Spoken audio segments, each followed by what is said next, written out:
à tous, on se retrouve aujourd'hui pour une vidéo méthodologie. Donc je vais vous montrer comment on fait pour construire un graphique dans les règles de l'art. Allez, c'est parti, je m'installe à mon bureau.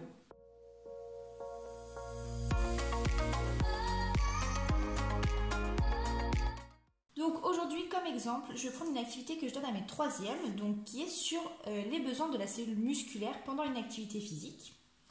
Et donc j'ai sur cette feuille d'activité, j'ai un tableau qui me montre donc les résultats d'un enregistrement et donc la vitesse de course en km/h et le volume de dioxygène consommé en millilitres par kilo par minute qui correspond à cette vitesse de course. Donc la consigne ici, c'est de construire le graphique qui montre l'évolution du volume de dioxygène consommé en fonction de la vitesse de course. Donc le premier point, c'est toujours d'utiliser un crayon gris dans un premier temps, ou un critérium, ou un crayon papier, ou un crayon, je sais pas comment vous dites, mais un crayon gris toujours, au cas où vous feriez des bêtises. Donc première étape, tracer deux axes perpendiculaires à la règle et terminant par une flèche. Donc je trace à la règle un trait, donc vertical, qu'on le voit bien. Hop. Voilà. Et je trace en horizontal un autre axe, comme ceci. Et donc, il se termine par une flèche, donc je fais une flèche des deux côtés. Une fois que j'ai fait ça, je place également le 0, donc à l'intersection entre mes deux axes. Ensuite, je vais nommer les axes. Donc l'axe horizontal qu'on a ici qui s'appelle aussi l'abscisse, on va placer la variable. Donc la variable, ça va être la deuxième partie de la consigne si vous voulez. Ça veut dire qu'en abscisse ici, on va mettre la vitesse de course. Et au contraire, en ordonnée, on va mettre le volume de dioxygène consommé. Disons que notre graphique, ça va être donc ordonné en fonction de abscisse. Donc, l'abscisse ici, ça va être la vitesse de course. Donc, je le note, vitesse de course. Et ici, ça va être le volume de dioxygène consommé. Donc c'est toujours l'ordonnée en fonction de l'abscisse. Donc ici on a bien le volume de dioxygène consommé en fonction de la vitesse de course. On indique également l'unité de ces deux axes. Donc ici on voit que la vitesse de course est en kilomètres par heure et que le volume de dioxygène consommé est en millilitres par kilogramme par minute. Donc on le place entre parenthèses. Ensuite, il va falloir choisir une échelle. Donc, ça veut dire qu'on va choisir une graduation pour pouvoir placer nos points. Donc, il faut quand même faire en sorte que tous les points puissent être placés sur notre axe. Par exemple, le volume de dioxygène consommé, il va de 20 à 45 millilitres par kilo par minute.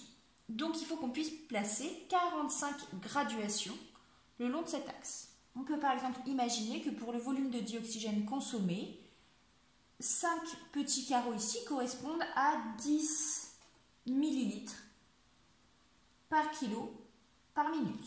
Donc je place 10, 20, 30, 40, 50 et puis si je veux je peux aller jusqu'à 60 mais du coup je ne suis pas obligée parce que la valeur maximale pour le coup, hop, c'est 45 mais voilà.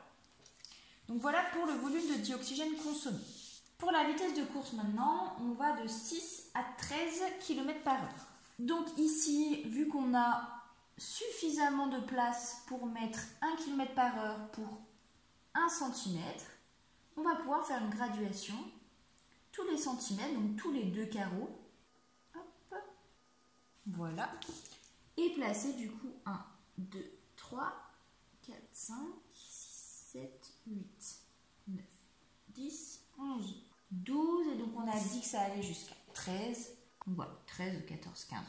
Donc voilà pour notre échelle. Notre échelle c'est OK, on va pouvoir placer tous nos points.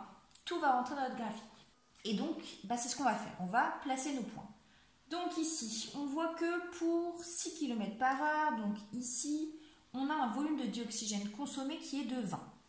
Donc, ce que je peux faire pour être sûr de ne pas me tromper, c'est de faire des petits pointillés, hop, bien à la verticale.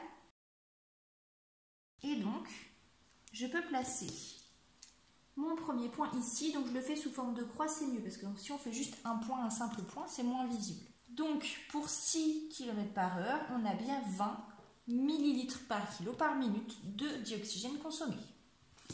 Et je continue comme ça pour toutes les informations qu'on a.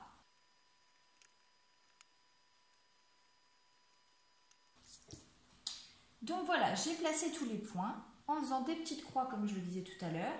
Et donc il va falloir relier ces points-là à main levée. Donc j'ai relié tous mes points simplement à main levée comme ça. Maintenant que j'ai fait ça, je vais donner un titre à mon graphique. Donc le titre, ça va être donc l'ordonnée en fonction de l'abscisse. Donc ici, on peut dire, on trouve ça également dans la consigne, que c'est l'évolution du volume de dioxygène consommé. Donc c'était bien notre ordonnée en fonction de la vitesse de course. La dernière étape va être simplement de rendre mon travail le plus propre possible pour pouvoir le rendre et qu'il soit bien lisible surtout. Voilà. Je vérifie que je ne me suis pas trompée dans les points, que j'ai bien mis les unités, le nom des axes, mon titre est correct et donc j'ai terminé mon graphique.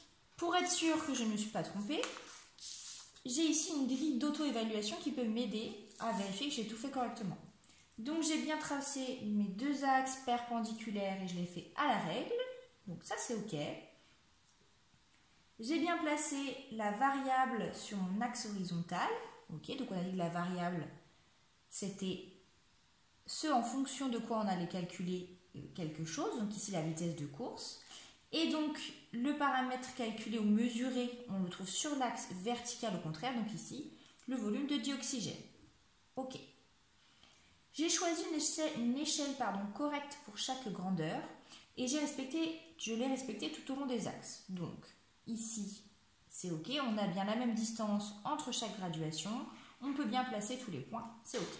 J'ai bien identifié mes axes et indiqué les unités, donc j'ai bien mis le titre de mes axes et entre parenthèses les unités, c'est ok. J'ai placé tous mes points en tenant compte des deux grandeurs, donc grâce à leurs coordonnées, c'est bon. J'ai relié tous les points et j'ai donné un titre précis à mon graphique. Donc voilà, si vous avez compris tout ce que j'avais fait, normalement ça devrait bien se passer maintenant. Je vous ai fait comme d'habitude une petite fiche de révision avec toutes les petites étapes à bien suivre, donc fiche de révision, fiche méthodologique plutôt. Et je vous mets en plus dans la description l'activité que j'ai utilisée pour vous montrer comment on faisait un graphique. Comme ça, si vous voulez vous entraîner, vous pouvez. Voilà, allez, on se retrouve pour une prochaine vidéo. Bye bye!